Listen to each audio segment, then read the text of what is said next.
Hey folks, what's going on?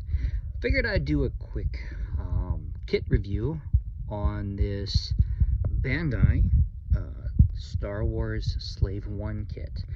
I picked this up today at my local hobby shop. I think it ran me $35 or so.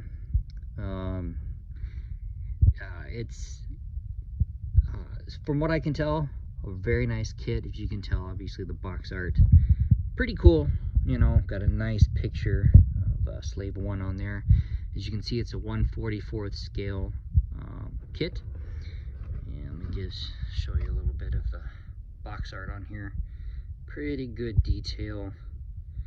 Shows you Slave 1 there and all of its weathered glory. Shows you some features that are on the ship itself. And some more profiles of the ship on there. So, and then just another picture on the other side. So, let's get into the kit itself. I'm not going to take any of the stuff out of the plastic because I'm just going to simply add this to my stash, and I don't want to take them out of the plastic. But as you can tell, everything is already pre-molded in color.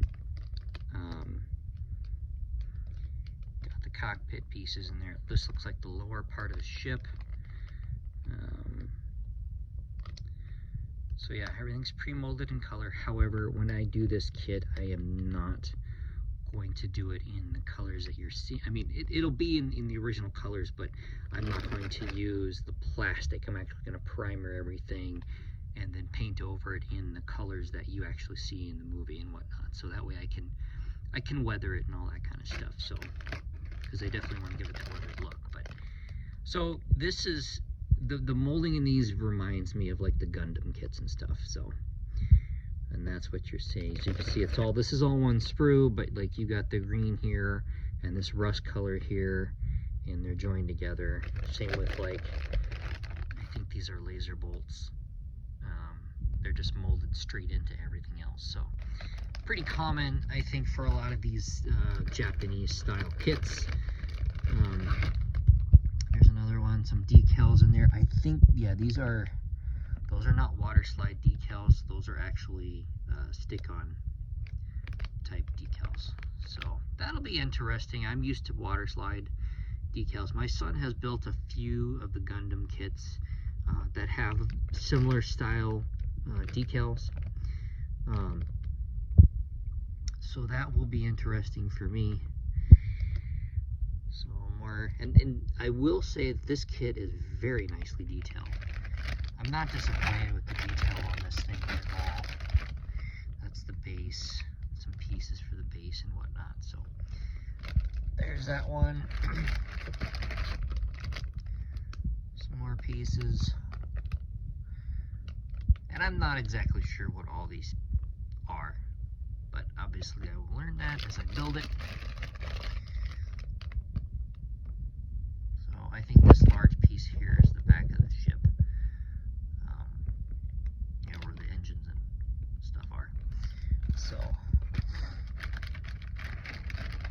and here's the final packet. More stick-on decals in there. Most of this is gray.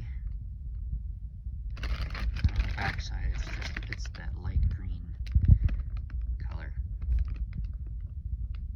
So if you wanted to do this kit and you wanted to do it just in the colors that you're seeing in the kit and leave it as such, you could do that, and I don't think the kit would turn out badly. It just obviously wouldn't look like what it does in the movie, you know, all weathered and beaten up and whatnot. Because I think, you know, if you remember, according to Star Wars canon, Slave 1 belonged to Jango Fett, and then Boba Fett got a hold of it, and he changed the colors of it from the blue to the green and the rust color. So here is the manual. So most of this is in Japanese. There's a little bit of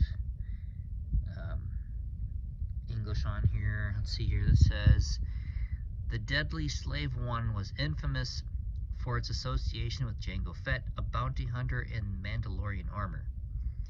Fett packed the craft with weapons, from laser cannons and projectile launchers to seismic charges. Boba Fett inherited Slave One upon Jango's death, but Auro Singh crashed it on Florum and Boba was taken into Republic custody. Hondo Ohnaka repaired Slave One, and Boba Fett later reclaimed it. So a little bit of story on the ship. I'm not real familiar with some of the backstory behind some of this stuff. I know that you guys, some of you serious Star Wars fans really are, but I'm not. But like I said, most of this stuff's in Japanese, but you've got,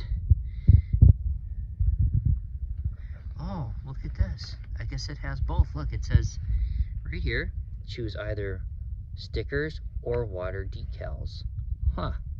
I did not realize that this comes with both. I like that. Good move, BanDai.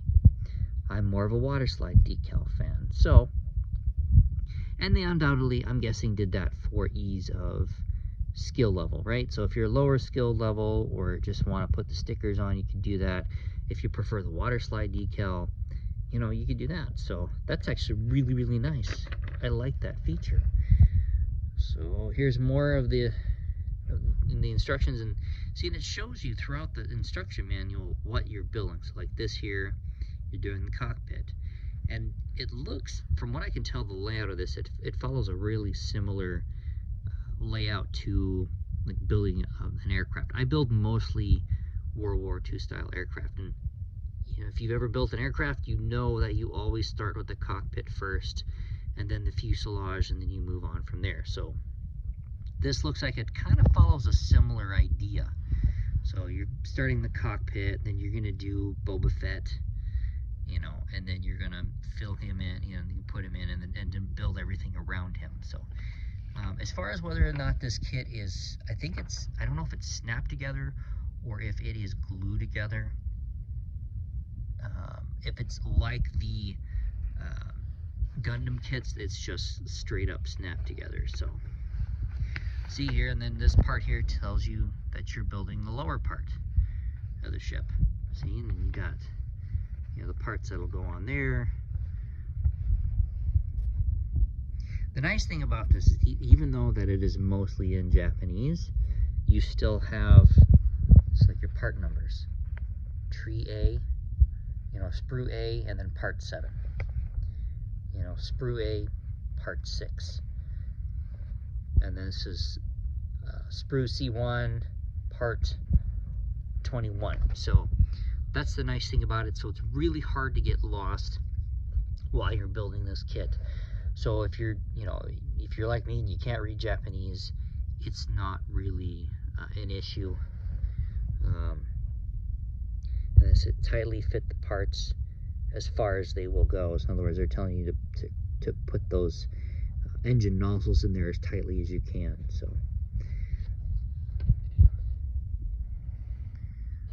yeah, more of building the undercarriage of the ship, putting the S-foils on, putting your laser cannons on, and then here it's, you know, you're building the upper fuselage of the ship here. So, and it takes you through all those steps. Like I said, these instruction manuals for this, they make them very easy to understand, which is really, really nice. Seeing it up here too, it tells you, it kind of gives you an idea of what the ship should look like once you get to this point in the instructions. So kind of nice to have that. And it looks like here you're kind of putting some of the finishing touches on. You know, you're joining the upper and lower fuselages together, some final assembly pieces, you know, and then you're gonna put the cockpit windscreen on, and the guns move, which is kind of cool.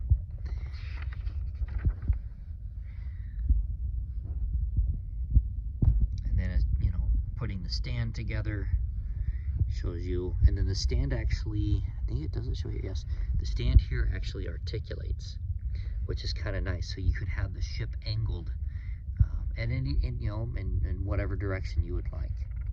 So it's just kind of nice. And is this the last page? Nope. Okay. So a few more final pieces you're putting onto it. It actually comes with Han Solo, I believe it does. Let's see here.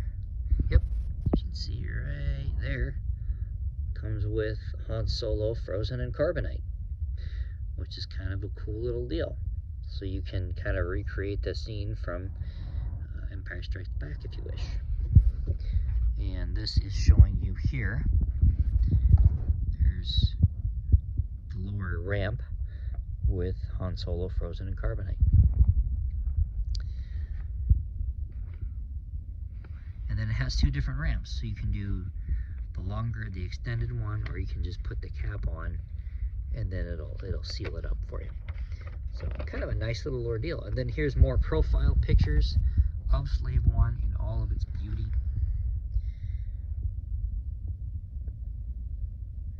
And then on the bottom here, and if you guys are worried about color, it does have a color guide, and it tells you actually your mixing ratios. So if you're going to create, let's see here, get focused on here. So if you're going to create the lower portion, how it's got that red rust color, so red outer edge of body, cocoa brown 90%, and russet 10%. So you can actually recreate the colors according to what they've got in the movie, which is actually really nice to have that on there. And then it shows you here the difference between your water slide decals and the stickers. So you can see the color difference there between the two. So this kit, I've never built a BanDai kit before, but so far I'm impressed, and I'm really looking forward to doing this one. This one will be in my stash for a little while, however, because right now I have a commission build that I am currently working on. That's why I really haven't posted any real videos lately, because the commission build that I'm doing is for a friend, and I don't want them to see the commission build in any of the videos or any of the photos or anything that I'm posting. So I'm kind of keeping that one under wraps. But I thought I would go ahead and throw this video out there for you guys, for anyone who's thinking about picking up one of these BanDai style Star Wars ships. They're really nice, and the detail on them looks really, really good. So definitely not something you'd have to worry about, I think, as far as quality goes. And obviously once I start breaking into this kit and building it, I will post videos and let you guys see more detail on the ship. So anyway, guys, please take a moment, subscribe to my channel, like my videos, share my videos, comment on my videos. It'd be really appreciated. You know, and it'll help me out and help the channel out, help get the word out for stuff. So I'm trying to help out the modeling community as much as I can. So I appreciate you guys, and stay safe out there, and happy modeling.